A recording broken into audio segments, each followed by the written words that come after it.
Ba, Arratsaldeon, ongi etorriak eta eskerrik asko etortzeagatik. Gaurkoan nahi tokatu zait sarrera moduko bat itxia herri ekimenarena eta saiatuko naiz alden motzena eta alden argina egiten. Urumea arroan, Urumea baiara mailan sortu da herri ekimen bat. Izena ez da aipatu behar, ez, badakizute Urumeako mendia bizirik izenarekin. Eta bai banderolatan eta kamisetan eta jartzen duen bezala makroproiektuen kontrako herria, baiaran egin nahi dien makroproiektuen kontrako herri ekimena dela. Eta orduan pixka bat azalduko dizuet ezaugarri batzuk, taldearena edo herri ekimearena. Irekia da, herri ekimen irekia da, osatuta dago Hernani, Ereñozu, Arano eta Goizutako bizilagun batzuengatikan, onarekiko sensibilidadea edo kezka edo dutenan gatikan, eta irekia da, edo zeinek parte hartu dezake mugimenduan, alde batetik, baiara mailan eta bestetik esan, sare batean sartuta bezala edo sare baten konexioak, herri ekimenak baditula konexioak bestelako beste leku batzuetako tankera hontako taldeekin. Eta niretzako hau oso importantia da, zen eta guk kuestion jartzen duguna ez da gure baiaran egin nahi dituzten bi makroproiektu konkretuki bi makroproiektoi bazik eta modelua ez. Ikusten dugu modelua ez dela egokiena eta hemen egin nahi dituzten bezala, Euskal Herriko beste hainbat zonaldetan ere martxan dauden proiektu batzuk, tankera hontako proiektu batzuk, eta uste dugu arazo berdina dutela, eta erresago edo xamurrago ingo zaigula bidea elkarrei lagunduta. Bai.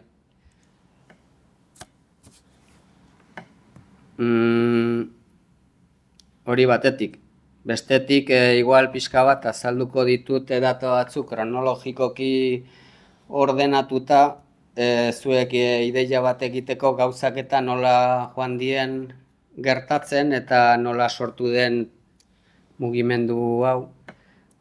Eta, hasteko esan genezake, ja badugula informazioa baiaran bi proiektu, bi egitasmo dituztela egiteko, bata Hernaniko eremua hartzen duena, eta horren atzean dago, izena da Ikatzgane proiektua, eta Enigma Green Power da bultzatzailea edo horren atzean dagoen enpresa. Hori izango litzake bat eta bestea hundigua da, bestea 100 megabatiokoa, honek esan nahi du Euskal Herri mailan handienetakoa izango litzakela gauzatuzkero, eta horren atzean dago FE Energy enpresa dago horren atzean, bultzatzaile edo promotore bezala, baino berez, diru gehiena edo jartzen duna eta etekin gehien ateko duna da Repsol. Eta Hernaniko Enigma Green Poweren atzean dago Endesa. Orduan, bi energi munduko erraldoiak.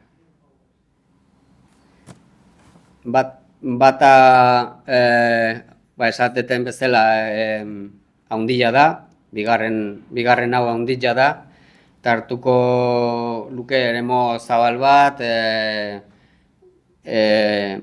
herrialdetikan harrapatzen du Hernani, harrapatzen du Ereñozu, harrapatzen du Goizueta, Arano, Helduaien eta Berastegi. Bai. lehen esan duten bezala, pixkat kokatzeko, kronologiko kokatzeko, 2002an, orain dela ja urte dexente, Sagarreta taldeko batzuk antolatu zuten Aranoko inguruan mendimartxa bat, eta orduan aipatu zuten, ja alarma eman zuten, nonbait asmoa mugitzen nahi zela berriz ere, aspaldiko urtiatan eontzian, beste teknologia bak zirela, eta bar, asmoarekin azaldu zian, baina gura bertan bera gelditu zen, baina 2002an berriz ere Sagarretakoak aipatu zuten, nonbait ikusten zutela asmoa gure mendietan makrozentral bat egiteko, ez?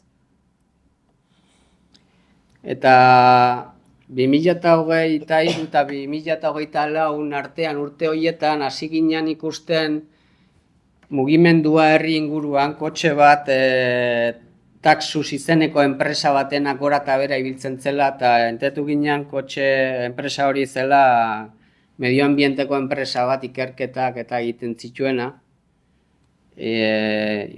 impacto medioambientaleko txostenak eta bar. Orduan horrek ja piztu zituen alarmak, ez? Eta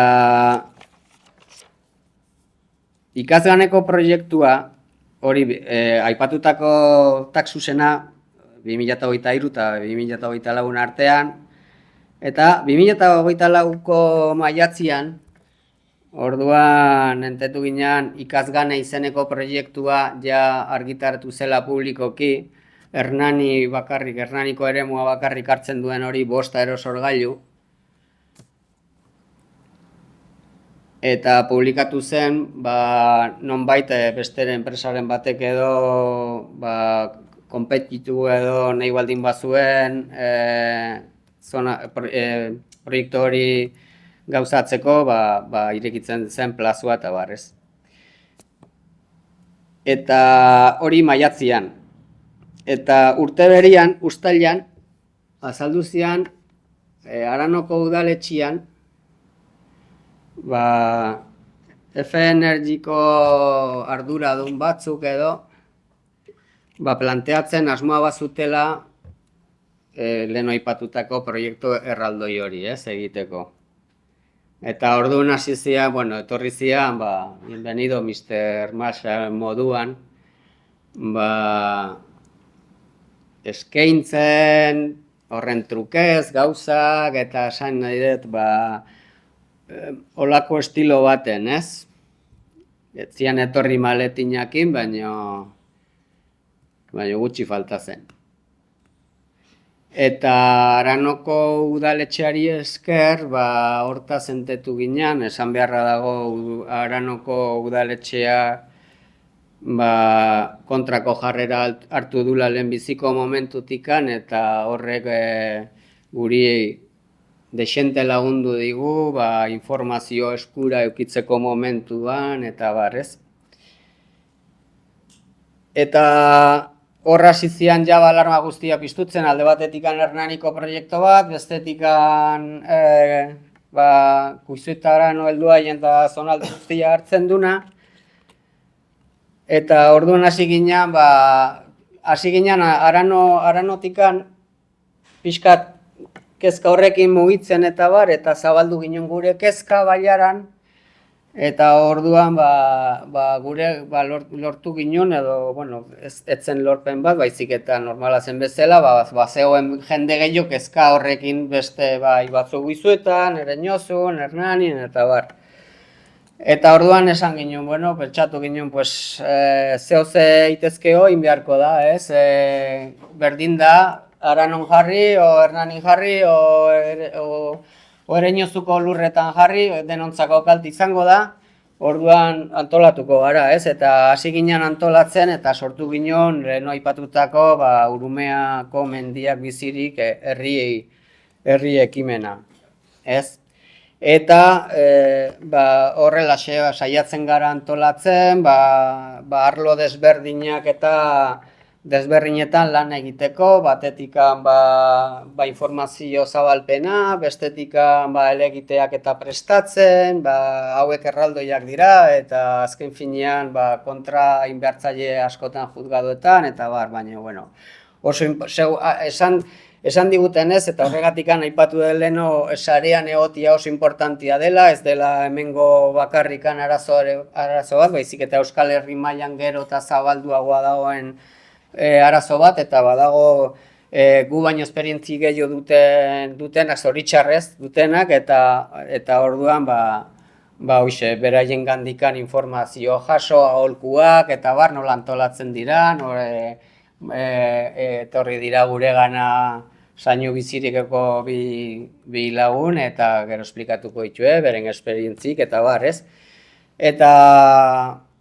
Eta hoxe, hasi ginen antolatzen, eta antolatzen baita ere esan bezala laneko arlo desberdinak, lantalde desberdinak, orduan hemendikan luzatzen dizuet ere bai, konbitea, bakarren batek, parte hartu nahi baldin badu, lan nahi baldin badu, gogua baldin badu, bai informazioa zabaltzen, elegiteak prestatzen, bestelako ekintzak, eta ongi etorriak. Eta baldin badago bakarren bat ezagutza bat dituena, bai biologian edo bai arkeologian edo abokatuak edo gerora begira oso importanteak dira guretzat eta hemengo mendientzako horrelako ezagutzak, ez? Azken finean txostenak eta prestatu behar baldin bada burrukaren bat, txostenak eta bestelakoak egin beharko dira, eta ongi etorriak izango lirateke horiek ere bai. Eta azkeneko bukatzeko badakiguna, nolabait esateko egoera momentu enten nola dagoen, aurrera segitzen ematen du aurrera segitzen, informazioa esan behar dut ez dela oso garbi, leheno ez dut aipatu, baina honen hildora esangoet, Hernaniko proiektuari dagokionez badakigu poligonala deitzen diote markatzituzte puntu batzuk, eta horrek osatzen du nonbait eremu bat, eta horrei deitzen diote poligonala, baina ez dakigu aerosolgailua konkretuki nondi joazten. Orduan Hernaniko eremuak ikusiko da, uste dut goela mapa bat hortik zabalduko dena jende ikusteko, eta ikusten da poligonala zein den, ze eremu hartzen duen, kontutan hartu behar da proiektu batek aerosolgailuak aparte baita ere baditula sarbideak eta energia garraiatzeko lineak eta behar direla, horren informazioik ez dakagu, ez digute eman, eta dakagun informazio eta guk bilatu dugulako, esan beharra dago ere bai, informazio nonbait gaur egungo egoera azaltzeko daude, bi proiektu talka egiten dute, elkarren kontra daude, bilek ezin dira gauzatu, nonbait harrapatzea ituztelako zonalde bai batak eta bai besteak zonalde berak, ez? Orduan dira konkurrenteak edo deitzen dira, eta aurrerateko da bata o bestea. Bai? Orduan beraien arteko gatazka bat badute, konpetentzia dute. Bakoitza eraman behar du ura bere zara, eta orduan horrekin dabiltza bain, eta ez dakigu zeinateko den aurrera, bata o bestea. Hernaniko atetzen bada, tramitatzen da Euskadiko administrazioan, eta beste aurrera atetzen bada, orduan tramitatzen da Madriden. Bi erkidego ekonomikoa harrapatzen ditulako Nafarroa eta Euskadi, batetik eta bestetik oso handia delako, kasi 1 megabatio. Orduan, bai tamainagatikan eta bai lekuangatikan, hoxe, Madrildikan. Baina ez dakigu, zeinen kontra egin beharko dugu lan oraindikan. Eta besterik gabe, uste baino gehiago liatu naizela eta barkatu, utziko hitza Ikerri eta beak azalduko ditu. Ni gehiago osatuko naiz guain aspektu teknikoan, bai. Lehenengo esplikatuko ditu parke eoliko baten ezaugarri teknikoak, eta konkretuki bi produktu hauek ze ezaugarri dazkaten, bai. Pixkat bisible ukitzeko, pixkat parke eoliko baten ezaugarri daukionez, aire sorgailu batek edukiko lituzke 205 metroko altuera, bai. 120 metroko altuera makillak edo, zutabeak, 6 metroko diametroa, eta gero ondoren errotak egongo zian, errotakin batea, 83,5 metroko luzera, gehi 150 metroko diametroa, bai? Hori ikusta bezbia, Eiffel Torrea baino altuagoko katxarro diala.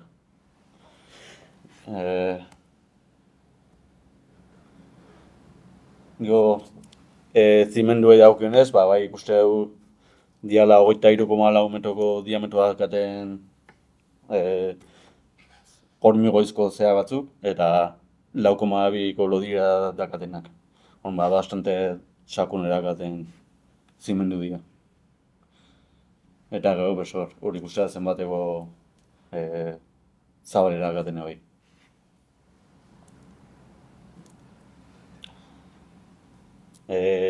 Sarbidea dagokionez, sarbidea gutxieneko zabalera 6-8 metrokoa da, eta gero palai dagokionez, pala bakoitza 85 metro inguru edo.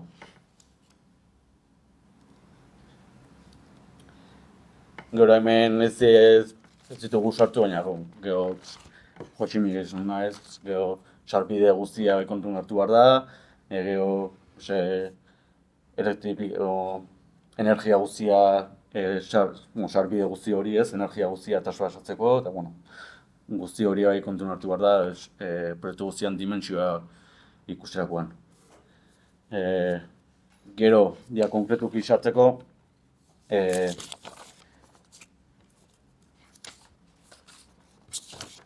batetik ekiko nuke ikazgane.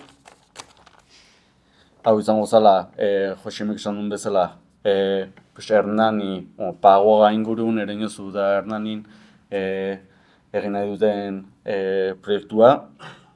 5 aerosorgailuk osatzen dute, 7 megabatiokoak, eta 200 metro edo, eta 33 megabatioko potentzia edo. Eta honek EAen daka trementazioa. Eta bestia izango litzateke, F Energy geho egin nahi duen proiektua, Dalerreka, eta honek hartze ditu Goizuta, Arano, Berastegi eta Hernaniko lurra, bai? Hau egitasmo hau ematunez Euskal Herriko handienetako bat izateko asmoa du, eta ikusten bezala, 100 megawatioko potentzia, 14 aerosorgailu nahi dituzte jarri inguruetan, eta oain irudia jarriko dizu pixkat ikusteko nolako dimentsiokiko lukeen azkeneko proiektu honek. Mapan ikustea, más o menos, kokatuta jungo liatezkeen aerosorgailu bakoitza edo.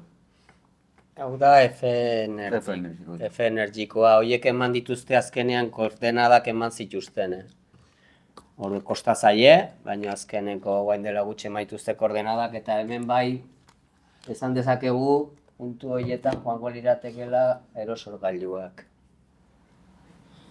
Gero ez dira ikusten ez sarbideak, ematen du izan daitezkela urnietatik, besabitik, eta hori. Linea energia garraiatzeko ez dakigu ere. Eta hau da beste irudia, hartzen duen territorio guztiaz. Helduainetik, hartzen dula urnieta, ez? Hau da, aipatzen duna poligonal, ditzen diote, hori beraiek emate dituzte koordenadak, hori boletinean argitaratuta dago, zeinek hartu ditzake koordenada horiek eta jarri, gero beste kontua transformatu aldatu inbertu dela, sistema baten dudia eta mapes ez dutu ulertzen, baina aldatuta, puntu horiek izango liake beraiek emandako koordenadak. Egun puntu batetik bestera linea bat botata, hor atetzen da eremu bat eta harrapatzen du, ikusten duzue, hor dago lehengo Keller fabrika, eta Pagoaga, eta hegoaldera helduaien justo mugaraino.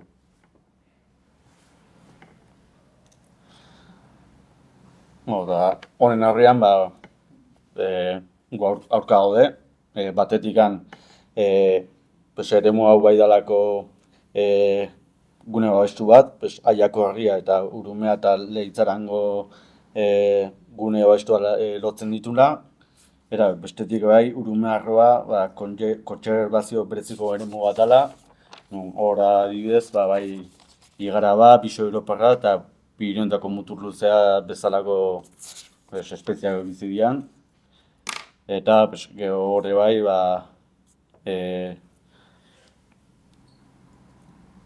bai, betetzen ditula, zerbitzu ekosistemikoak edo digamos, uholde moteltzea, karbano harrapaketa, urtornikuntza eta horrelako funtzioak betetzen ditula arroak.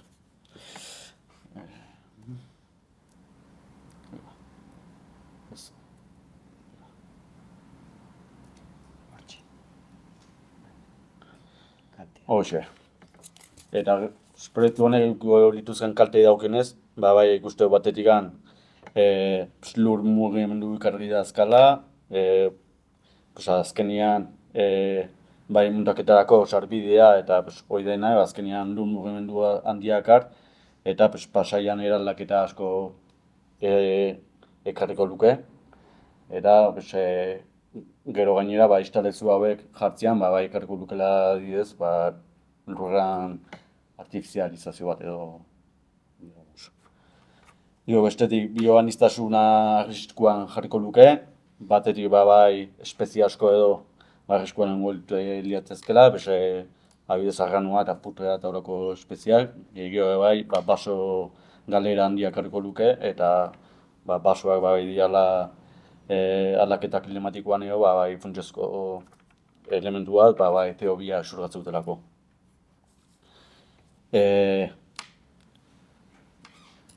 Bestetik bai ikusten dugu eragin sozial eta kulturala ekarriko lukela baiaran eta bizi kalitatean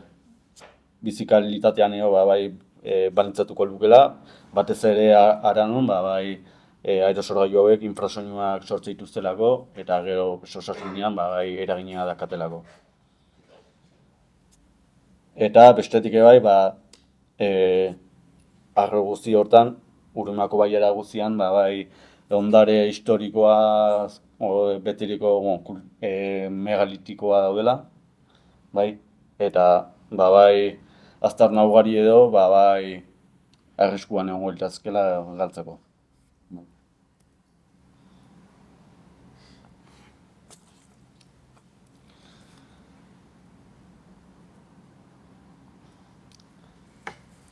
Eta kalte hauek ikusita bai aztertzituko ondoria diala, batetik berriztagarri hauek 20 urteko iraupena izatu dutela, ez diala epe luzerako planteatutako proiektuak, epe motzerako biziraupena daukate.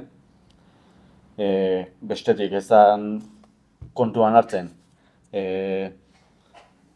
olako aerosorgailuak eraikitzeko gaian sortzen den kontsumoa erregai fosiletan bai dagoela oinarrituta.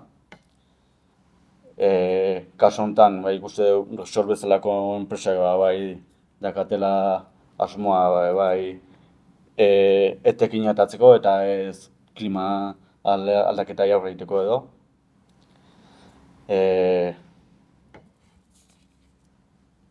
Bestetik bai mendian industrializazio bat edo dakarrela. Azkenian ekarriko luke honek gure ingurune guztia gero hormio goiez eta betetzia.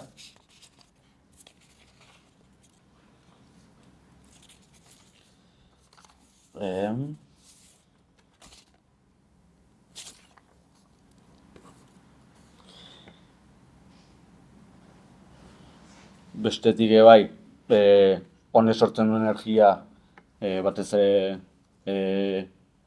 energia elektrikoa da edo, eta azkenian sortzen da energia hau gure beharren gainetik edo azkenian produzituko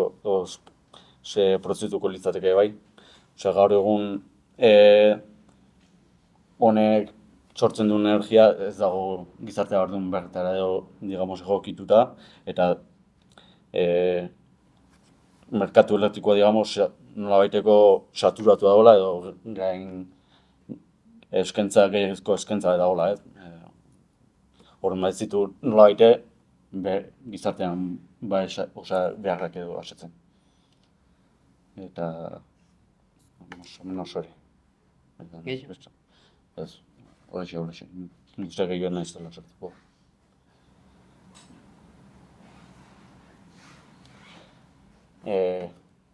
Vale. Eta pixkat bisible egiteko bideo bat edo egin dugu, ikusteko pixkat ze inpaktu goiko luken proiektu honek. Nun txikitzen da?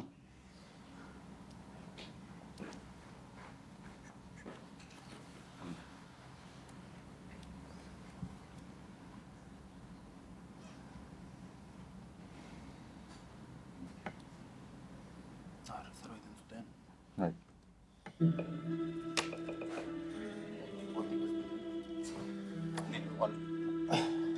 Igual argi batzuk itzaltzea gara ba. Bai, ondik bezala. Argi batzuk.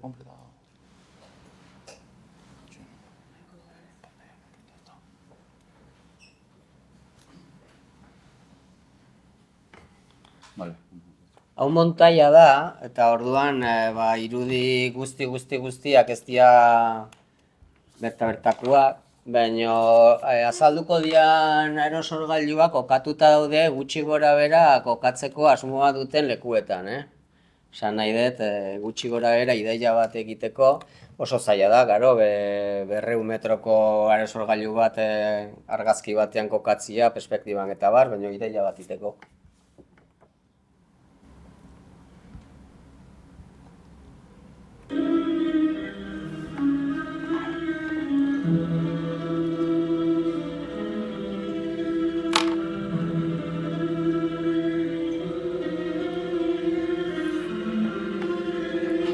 Oda Aranoko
Maite ditut maite, gure bazterrak lambroak izkutatzen dizkitanean. Maite ditut maite, gure bazterrak lambroak izkutatzen dizkitanean. Zer izkutatzen duen ez ditanean ikusten uzten. Orduan hasten bainaiz izkutukoa, nere baitan pizten diren bazter miresgarriak ikusten.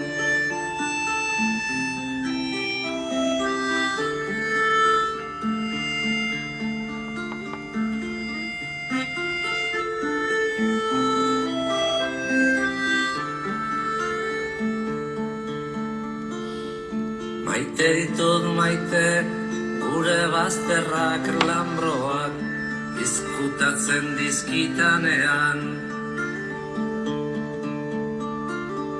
Maite ditut maite, gure bazterrak lambroak izkutatzen dizkitanean. Zer izkutatzen duen ez ditanean ikusten uzten. Orduan hasten bainaiz izkutukoa, nere baitan pizten diren bazter miresgarriak ikusten. Bueno, hauxe da gutxi gora bera.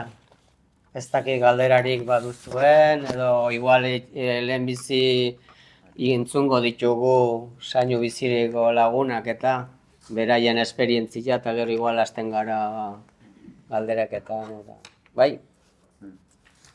Nahi bazute jarri hemen, Bai, xere mene bazu, Bizkarreko minik ez egiteko dira. Zer? Bizkarreko mindiatzen. Ez dugu behar. Atxaldeo, Azpeiti, Errezil eta Zezuko partaideak osatzen dugu sainu bizirik taldea. Bai? Gure zuen antzera sopetoi batetik sortutako taldea gea. Bai? 2023 urtean ez dakigu oso ondo zein intentziokin filtratzen da Diario Baskon, ari dala, udala, hitz egiten, ez da trafizeneko enpresa batekin, Azpeiti Errezil eta Zestoa barnebilduko ditu proiektu eoliko batez hitz egiteko. Proiektu horrek Piaspe izena du, bai? Hartzen ditu hori da, 3 udalerrikatako terrenuak eta izango lirateke 5 aerosorgailuko proiektu bat da. Bai? 33 megabatio kontsideratzen dituna, zuen antzeko errotak izango lituzke, eske errota ditzeare pixkatzea egiteke. Aerosorgailua. Bai, ez da aerosorgailua. Aerosorgailuak baita ere 6 megabatiokoak izango lirateke bakoitza, eta hori esan 5 aerosorgailu diala.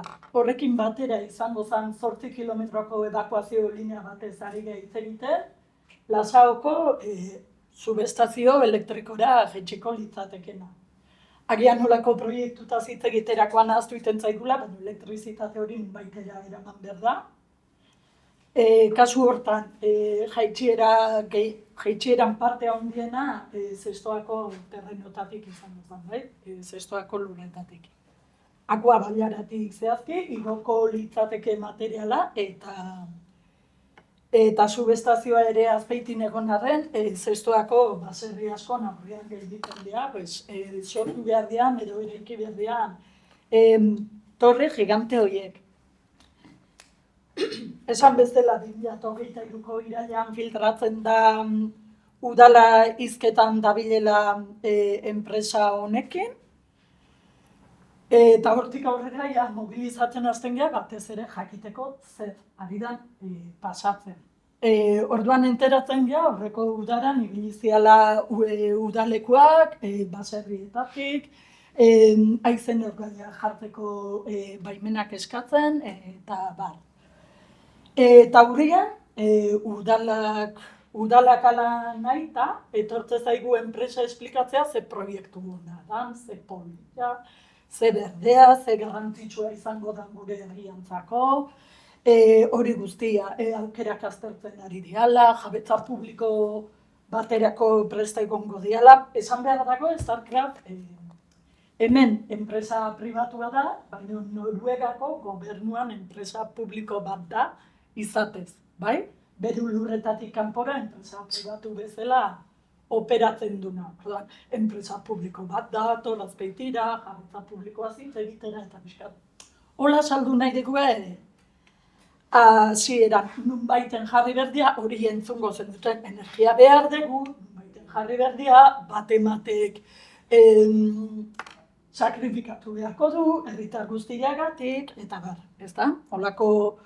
Olako irakurketakin proiektua saltzei oso polita, dana oso berdia, apenas inguruan kalterik egin gabe eta bar, eta esaten digutena da, en principio, bai, sortzen, eraikitzen ari dian bitartean, eragozpintxo batzuk sortuko ditula, baina gero utzeko duela dana berde eta berdin. Bai? Baiara hori, aerosorgailuak jartzean nahi dian mendigain hori, baserri zinguratuta da, 23 bat baserri izango zian zuzenean afektatuta proiektu honegatik, baserri horietako asko gaur egun txikiago, handiago etxerako edo bizirauteko bertan proiektuak dituzten baserriak dira. Ez dira baserri hutsak, bizia dago, auzo hortan. Bai, orduan, hauei esate zaienean, eraikitzen egean bitartean, eragozpentxo batzuk sortuko zeizkizu, baina gero zure begiak bazka izango du erosorganuan onduan lasai ontzat, bai, pixkat hortik saltzen digu. Eta Starcraftek esaten ditu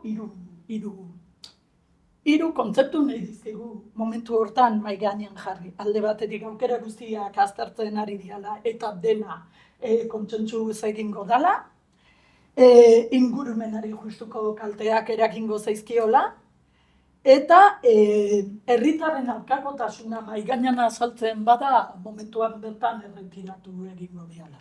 Ez da pasa. Hiruretako ezer ez da pasa, momentuz, bai? Hontatik 2 urte terdi dira, pixka eta Starcraftez gehiago aztertzen hasi ginen enpresa hontaz eta konturatu ginen bai Norvegian bertan Sami herriakin arazoak dituztela, bertan egindako proiektu eoliko baten kontura Samiek gobernuari epaiketa bat irabazi berri zioten nuen dela 2 urte, 50 erosorgailuko proiektu bat, Samien baimenik gabe, Samien lurretan eraikitzeagatik. Bai, Maputxekin proiektu hidroelektrikoekin arazoak dituzte baita, arazo handiak, aurkakotasun handia bizitzen ari dira horra, orduan. Bastante harritze zigun nola Azpeitiko udala, Ezkerreko udal bat, ari zan nolako enpresa batekin hartu emanetan, bai? Horrekin batera, sainu bizirik sortzeakin batera, Txillarramendi auzo elkartea bera ere zuzenean afektatuta dauden auzokideen elkartea biltzen da, martxan jartzen dira. Zuei pasatzen eizaizuen berdina pasatzen zaigu pixkat, ez dago legelaririk, biologoak bagaude baino inoiz ez gea olako tokitan jarretxan. Gauza askotaz pilo bat ikasten eta irakurtzen hasi behar dakau ez, eta dana zerutik, alegazio bat jartzea zertan. Hontan hasi ginen arte, ez genuen asmatu. Hau guztia nahi gehala, 2024ko udaberrian proiektu aurkezten digute, alegazioak jartzen ditugu, ez geha gu bakarrik, sainu bizirikek jartzen ditu, partikularek jartzen dituzte, eskualde, proiektuak eragindako udalek ere diala Errezi, Azpeitia eta Zestua hirurak bildu dago momentu hauetan udala kudeatzen, esango genuke, eta halako alegazio batzuk aurkezten dituzte, finean esaten duna, kondizio hauetan ezin da egin. Ikuspegi, ez du esaten ezin da egin, baizik eta baldintza hauetan ezin da egin. Udalekin dakaruna oso tirabiratsua da, hasieratik baiezkoan aurkeztu zian Errezi eta Azpeitiko udala ez horren beste zestoakoa. Hemen ere, lur kalifikazioetan eta aldaketak eman berdia zestoan, Errezi eta Azpeiti ez dago ainarki, Errezien ere baino kalifikazio simple bat aldatzea da. Olako kontuakin aurkitzea, 2024ko udaberria.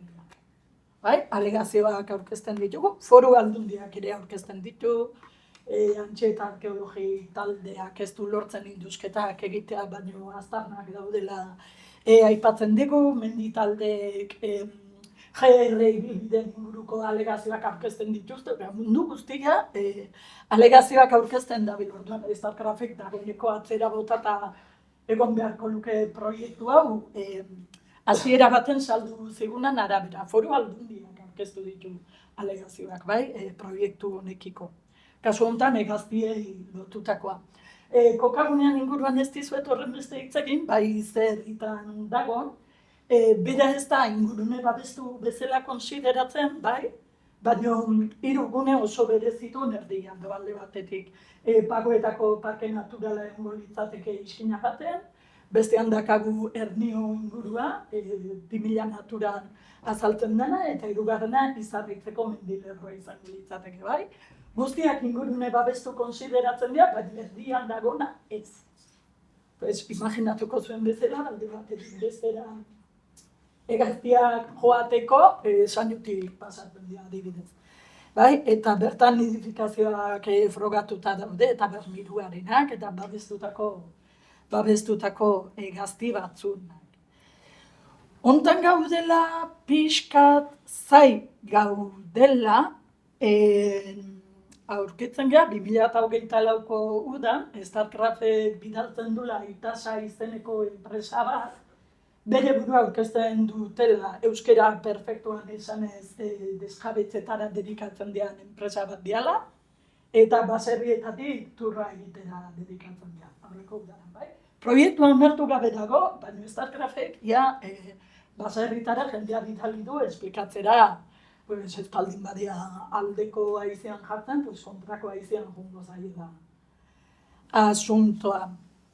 Hontan gaudela, PTS bat azaltzen zaigu, ez dakit ezagutzen dizuen hemen hortaz zenbat aritu zeaten, lurralde ordenamenduan ingurukoa da, eta PTS honetan Sainuko proiektua ez azaltzen. Orduan, enpresaia pixkat urduri jartzen hasten da horrekin. Bai atera ditula alako informazio, erreportai batzuk diario gazkon esan ez hautan aurreari joa, eta orduan, ikusten dugu baita ere pixkat urduri da ditzala gaiakin. Horrek ez dula ziurtatzen, ezer. Usain hori hartzen dugu. Aipatu baita ere Sainuko ez dela inguruan dakagun proiektu bakarra, izazpin ere Azkoiti, Azpeiti, Zumarraga ezkio hartzen duen, urretxu,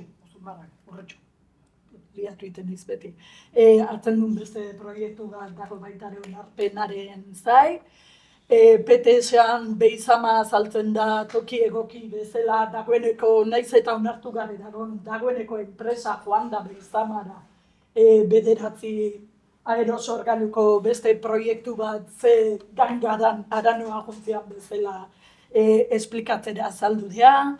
Aizarna plaka fotovoltaikoan zentral bat jartzea nahi da, edo behintzat aukera egoki bezala ikusten da Aizarna, errezilen beste bi proiektu joango zian, PTS-a onartuko balitz, bai? Hortxe gabiltza. Momentu honetan gaude ingurumen inpaktuan onarpena ematen duen edo ez Jaurlaritzak ikusi zai, eta horren arabera industriak ze erabaki hartuko du. Ez dakit galdera, igual oso azkar joan naiz, ez dakit galderari. Hori da, guri muturran aurrean jarri diguen aur zulokotean bizi gala lasai, pues ez, ja ez gara lasai bizi. 2 urte terdikoaz eta ez dugu ikusten hau bukatuko da.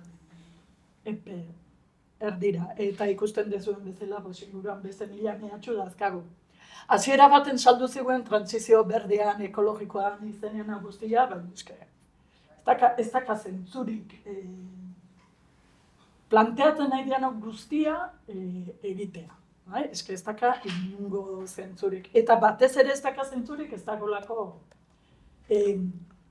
inork ez du aztertu Euskal Herrian, Gipuzkoan, Urola Baiaran, ez dakit zein izan beharko lukeen eremu konkretua, baina zeinean gure energia beharrak. Zertako ditugu hauetan.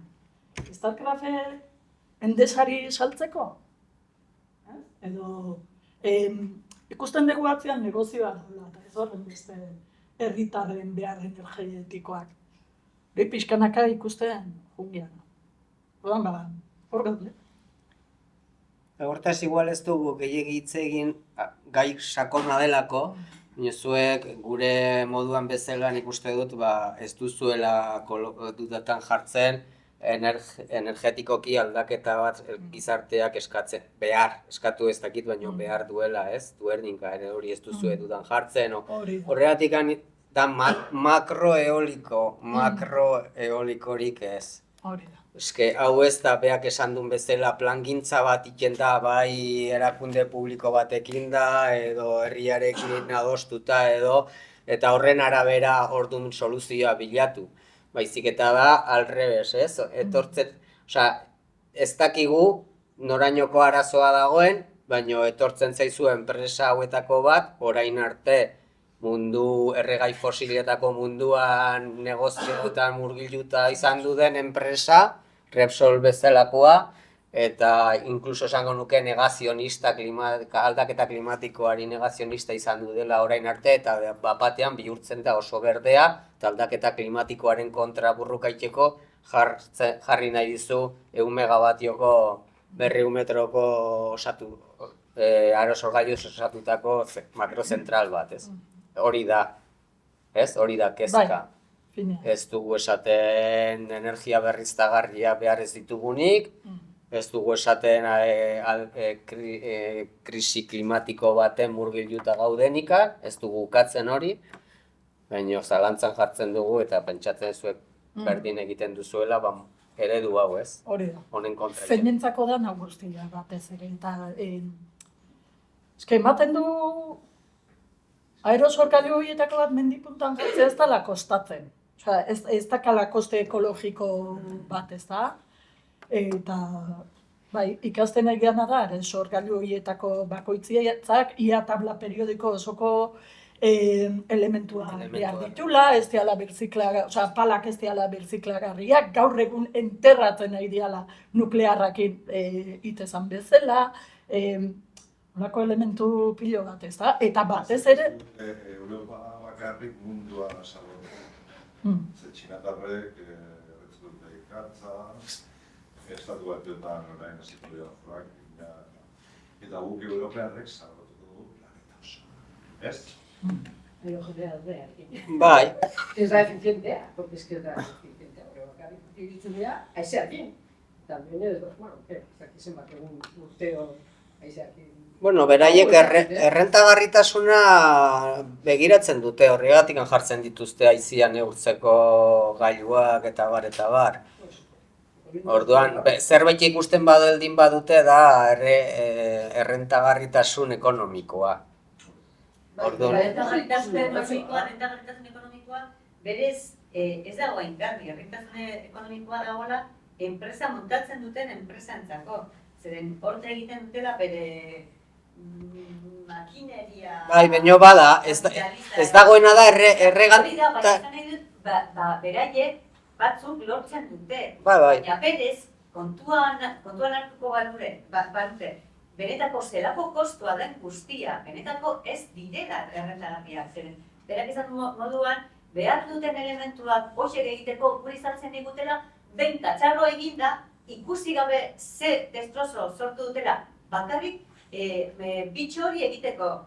Gero, araño iristeko, ekartzeko material guzti horiek horreño. Osea, hor, gasto guzti horiek ez dira kontuan hartzen. Osea, bakarrik kontuan hartzen dutela, energia sortzen dutenean momentutik. Hori, bezerak gelditu. Falazia da. Nik hor, enez hartu, ez nahi hartu sartu, baina aztertu nahiko nuke, Mikel Otero, Gantzeko parlamentariak esatu zuen Next Generation, eta, klaro, Next Generation subventzioak ematen dituzte. Bere esanetan ez. Bere esanetan enpresa handi hauek ez dutela jasotzen Next Generation funtsatatikan dirurik. Baina ez du aipatzen beste nonbaitetikan jasotzen duten, osea... Ez da, zer puntu arte. Bueno, balitxeke, guk ez dakigu. Hori da, baina jakindaztan benetako... Starcraften kasuan, inbertsio funtsak, Iberdrola eta Starcraft bera daude atzetik, hola orokorrean, kriston konglomeratua da. Eta ez duzu ikusten, honek zer ikusia daukala, orain Euskal Herriti pasabian dituztela, Espainia guztian sartu ikusten ia guztiak. Osea, Iberia da Europako pila, ez? Eta sakrifikatu dituzte.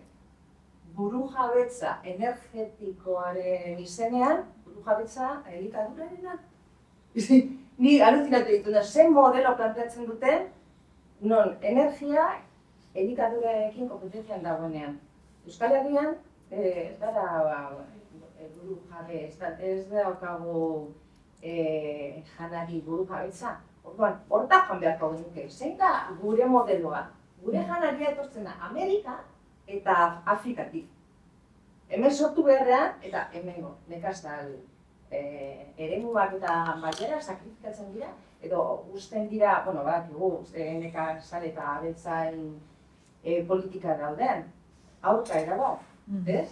Hori nola ulertzen da? Bada, beste buelta bat, betiko historiari, osea, neu gogoratzen dut, jaio gintzenetik, zorionez, ezagutu nuen Euskal Herriak jaio gintzenetik. Eta urtero ikusten ari nintzen, zer Euskal Herria bihurtzen ari zara, industrializazioekin, gero beste buelta bat, gero eta autonomia gutxiago. Osea, Euskadi berez autonomoa zen. Osea, bere janariekin, bere autobaztezanerako bazeukan. Eta denborarekin juntzen hori galtzen. Hasi ginenean pizka bat konturatzen, ostras, bueltatu behar dira, alunara, bueltatu behar dugula kontuan hartu ezin dela modu honetan esploratu. Hau da, beste buelta bat, berdina, baina horretik gelditzen deneko bakarra, mentila, hortze txikitu, osea. Eta pentsa ezagun gauza bat, industrializatzen dira, mendikatea horiek eta bat, eta ja, industrializatuta daude. Etorriko da beste bat, eta gehiago, nola, ja, hor, zaborteriak egongo dira, konstituzio horiek egongo dira, eta bat, tira, gehiago. Nik uste dut kontutan hartu behar dugula oso eremu txikian bizi garela, populazio densidade handi xamarra dela, eta horrelako aerosorgailuak batek bakarrik kalte itegu. Baina horrelako eremu txiki baten sartzen baituzu hainbestekoak eta bai zuen zonaldean bezala, eta nonbait ez du onartzen, ez? Nonbait terreno hauek ez dituzte onartzen infrastruktura hoik. Ez dago proporzio bat. Honekin ez dut esan nahi eremu zabaletan jartzea dagoenikan. Ez, hori beste kuestio bada, baina eske konkretuki gainera, hemen, esan nahi dut, hartzen baldin badezu bai Hernanitikan edo bai Urnietatikan mendibidiak jotzen zara, gora, adarrara edo Pagoa galdera edo, eta momentu batean oinez joan zaitezke hara nora. Eta esan nahi dut, ez diela kilometroak eta kilometroak. Eta dira, aerosorgailu densidade handi bat, eta gero alturan. Orduan... Nik aspalditik ezagutzen dut, batzuk ezagutuko duzu, Lakabe, herria, esan zelo, herri okupatu da, Nafarroan, orain dela 55 urte, eta kotxen erregai ez gain, buru jabe dira inertzian. Eta herri guztiarentzako eta biziko dira 60 pertsona, tartean 60-80 pertsona artean, eta badute okindegi bat, eta behar dituzten labadora, behar dutena. Eta duten, haize sorgaldu bat, aspalditik nik ikusi dudan txikitsu bat, herri guztiarentzako, eta gero eguzki panel batzu, eta horrela. Eta horiek dira, taka, buru jabean.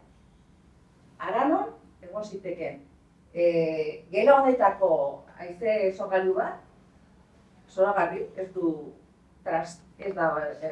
guzti hori behar, infrastruktura aldetik, ez zaratarik, ez animaliak akatu, eta baina da, beraien, direla enpresaren, kapitalaren beharra, ez pertsonaren beharra. Eta gazki. Eredu bera. Orain arte ibilirena eta pizka bat ja zalantzan jartzen ari ginen, konturatzen hasi ginen ja zertaz hori ezen bidea. Oraintxe tras, eta oraintxe saltzen dutela gainean berdez. Hau da transizio ekologikoa, transizio energetiko eta hau dana berdez. Zoritxarrez, informazioa beraiek podera daukaten, eta informazioa pasatzeko podera daukaten, eta garrantzitsua da informazio batzea. Adibidez, bera komentatu nuen gauza guztiak, gero horren aparte, adibidez, hasi ginen mendian, ibilaldiak egiten dutenean, panela, informazioa ematen, jendea, hasieran ez duen ez da ideiarik ere, zer zetorren, ez? Gero, iristen denean proiektua, baita oso garrantzitsua da, jendeari informazioa, benetako informazioa kritikoa, eleraztea. Oso zaila da, informazio aldetikan igual zuei pasako, bueno, dakit zuen esperientzia, baina bestelako makroobrak, bestelako gizartearen kontrako erabaki politikoak edo defenditzea edo erresagoa izan da nire ustez, hau baino, hori, beren alde badutelako beharra badago, bai, beharra badago. Orduan, esan nahiet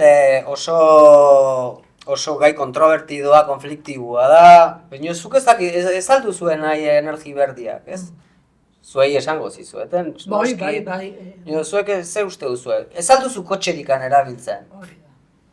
Berriz erten da, ez? Ez dela aspaldi azak jaten eta kandelakin argituta biziko behala hartzailu zen, esaldi famoso hori berriz ere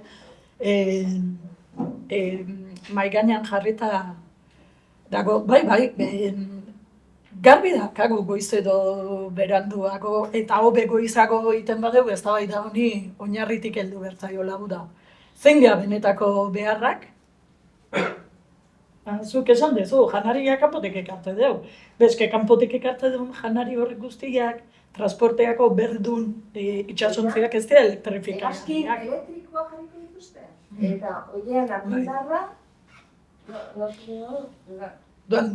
az gaitezen ezaskundea hitz egiten, az gaitezen beste gizarte proiektu bat. Hau, ez dator gizarte proiektu batekin. Zein dira benetako beharrak gizartean, erabaki dezagun denon artean, zer dan behar deguna. Eskolan epelekotea behar degun edo herri bazkarirako sortzi foko behar ditugun, ez dakit. Badaude gauza pilo bat oso kontrajarria dien, ez?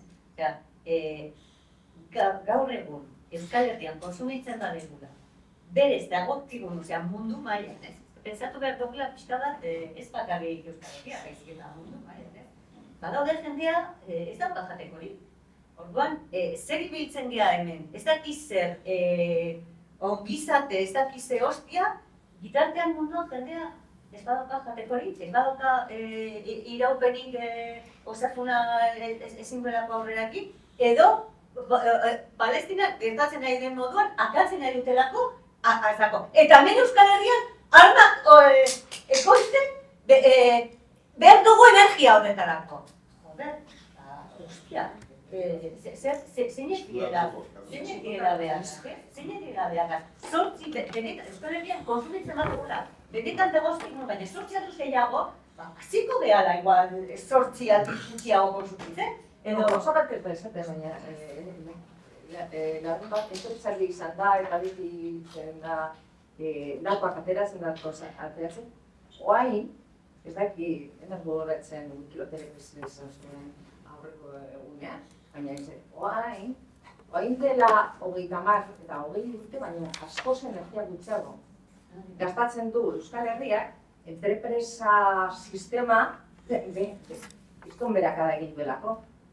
Gero, badaude konsumo bakuko eta, bueno, edo denok, non badaude farola batzuk esaten oso. Gauean zetatik dut. Farola hauek mendian, adibidez dut bada, baina... Nik uste dut gauza... Barkatu, Nik uste dut gauza horien inguruan azterketa bat itxeko nolabait teknikoki ezagutza batzuk behar diela, ez? Eta igual gauza horiek ez daude gure, ni naiz nire burua, ez dut nire burua ikusten gauza horrelako kalkuluak egiteko edo esateko, baina gauza bat garbi, nik gauza bat garbi dago eta honekin ja bukatu nahi dut. Hemen bizi baldin ba naiz, ez dut imaginatzen nik etxetik atera eta 200 metroko horietako katxarro bat ikusi bueltaka, hori lo egiten baldin baet, eta 800 metrotara baldin badut itxetikan, eta Aranon kasuan adibidez batzuk egongo dira 600-700 metrotara herritikan. Ez dut imaginatu nahi nire bizitza etxetikan atera eta gauza horiek martxan ikusi edo geldirik, batzuk geldirik egoten dira, ez dakigu zertik, baina hala egoten dira batzuk ere bai, ez makrozentral horietako batzutan. Eta gainera pentsatzen urte bat gutxio iraunduko du bere bizitzan, urte bat gutxio, eta urte bat gutxio. Eta nire seme-alabek nire pixkat koskortzen dienean, eta egun berian olako etxetik atetzen dienean ze ikusiko dute. Horrelako katxarruak erdoituta, erorita, geldirik bertan, eta zeingo dute, ze egoera izango den. Horrekin nik nahikoa dut, ez da nire lana kalkulatzia zenbat ekoizten duen horrelako katxarro batek, edo gure gizartea zenbat energia elektriko behar duen, edo gure gizartea oso industrializatuta dago, eta oso niretzako oso zaila da kalkulatzen, badakit ekintza bakoitzak ez direla vektore elektrikoak, ezin direla elektrizidadean bitartez, argindarraren bitartez ezin dute funtzionatu, eta zailtasun guzti horiek, orduan horrek eramaten hau pentsatzera gauza konplexua dela, eta ezin dela hain irtenbide sinplea eman. Gehiago eskatzen dula, ez? Eta horrekin nik bukatuko nuke eta eskertuko dizuet etortzia eta laguntza eskaini behar baldin bazute, ongi etorria.